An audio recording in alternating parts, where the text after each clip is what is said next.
Nós estamos querendo saber o que está acontecendo com o mundo.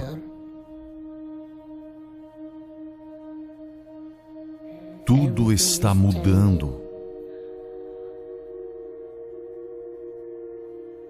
A própria ideia do ser humano como algo natural é um conceito que realmente vai mudar. Nossos corpos serão tão high-tech que não seremos capazes de realmente distinguir entre o que é natural e o que é artificial. Dentro de nossas próprias cabeças está o mais complexo arranjo da matéria do universo conhecido. Você pode se perguntar, podemos chegar a ser super-humanos?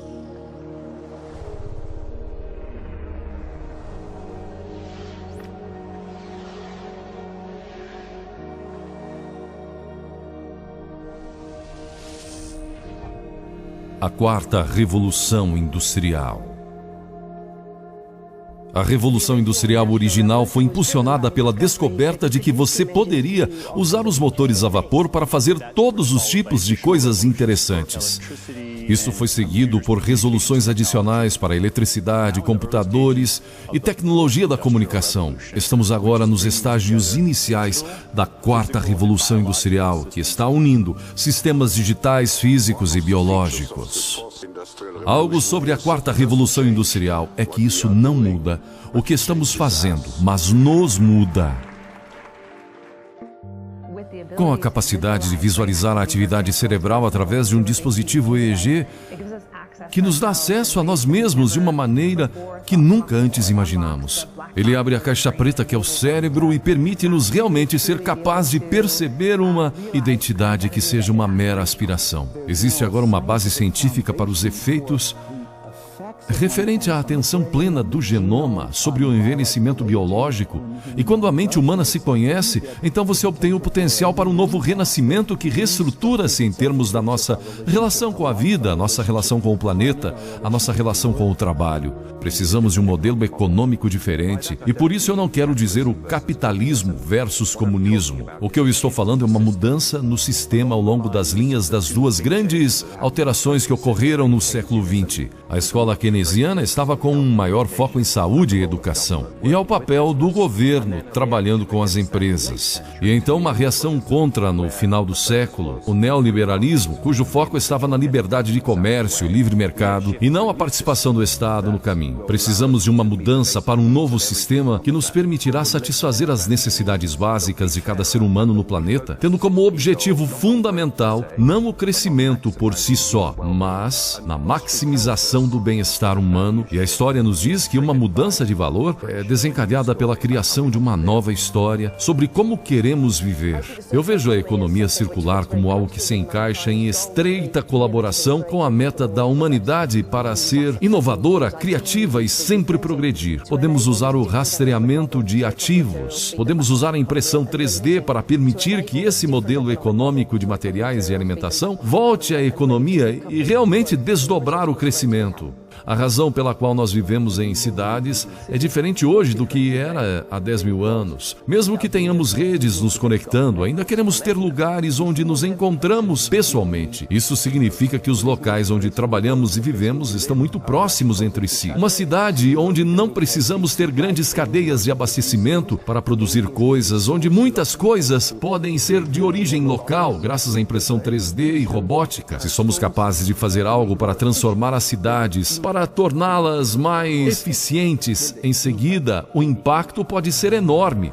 Pense sobre a perspectiva de se livrar do plástico. Nós não só devemos ser inspirados ou informados por natureza, mas, na verdade, usar organismos naturais para projetar produtos e peças de construção. Só que, em vez de variar as propriedades do material, estamos variando funcionalidade biológica. O design é fundamental hoje, é o primeiro sinal da intenção humana.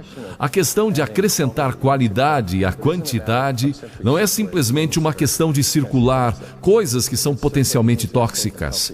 Ele está circulando coisas seguras, coisas saudáveis para todas as gerações. Portanto, o objetivo já não é eu quero ser menos ruim, menos monótono, menos inseguro, menos injusto. Trata-se de um mundo diversificado, seguro, saudável e apenas com ar limpo, água limpa, solo limpo, energia limpa.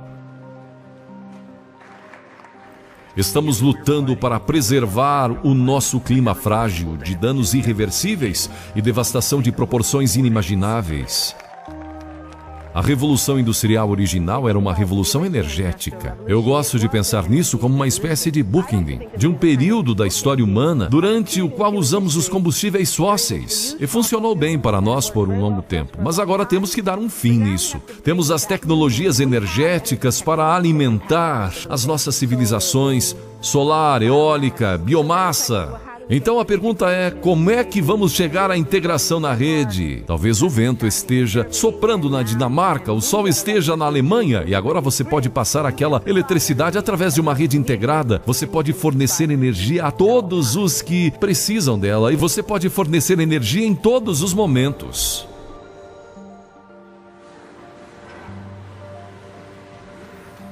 Caminhando por aí você vê coisas diferentes, coisas unidas ao corpo. Eles usam um monte de coisas que os ajudam a levantar e mover as coisas para o carro. Nós apenas sentamos lá e programamos alguma coisa. E eles têm sua própria mente fixada para seguir em frente e fazer tudo. Em seguida, como seres humanos, nós apenas entramos e damos um passo extra para ajudar a tecnologia. Não é a solução para tudo. Há definitivamente um monte de operações nas quais pessoas têm melhor desempenho. Mas para as aplicações certas, a robótica é uma grande melhoria no processo. A previsão de 5 milhões de empregos perdidos em 2020 para a tecnologia é grave. Mas não é a questão principal. Construção, manufatura, serviços, saúde pública e educação. Essas indústrias ainda existirão. A principal questão é qual será o futuro do trabalho. Como é que vamos definir o trabalho? Como vamos compartilhar a riqueza? Do ponto de vista do trabalho ou emprego, agora nós calorosamente precisamos de uma nova educação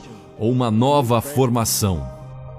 Trabalhamos com um mundo em movimento. Primeiro robótica, tentando encaminhar o melhor possível estudantes para o 3º grau. Em todo o caminho até o final do ensino médio, tivemos os alunos fazendo veleiros. Então nós tivemos uma corrida para ver a rapidez com que podiam se mover. Eles voltavam e diziam, eu vi o que aconteceu, eu vou mudar isso.